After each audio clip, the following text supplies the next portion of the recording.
Hello Ricky family, తీయటి ఆవకాయ పచ్చడి చూసిద్దాం. First oil వేసుకోండి. హీట్ అయ్యాక ఆవాలు జీలకర్ర వేసుకోండి. అవి ఫ్రై అయ్యాక మ్యాంగోస్ పొట్టు తీసుకొని కట్ చేసుకున్న ముక్కల్ని వేసుకొని ఆయిల్లో ఉడకబెట్టుకోండి, క్యాప్తో క్లోజ్ చేసుకొని.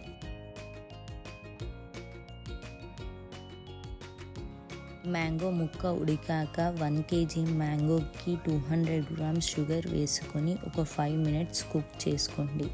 స్టవ్ ఆఫ్ చేసుకొని పూర్తిగా చల్లగా అయ్యాక 1 kg మ్యాంగో ముక్కలకు 100 grams కారం, 200 grams ఉప్పు, 1 పెద్ద స్పూన్ ఆవ పొడి, జీలకర్ర పొడి, పసుపు, 150 grams నువ్వుల పొడి వేసుకొని కలుపుకోండి. హీట్ చేసుకొని చల్లార పెట్టుకున్న ఆయిల్ని వేసుకొని కలుపుకోండి.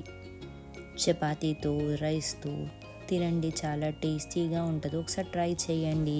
Please subscribe to our channel. Thanks for watching.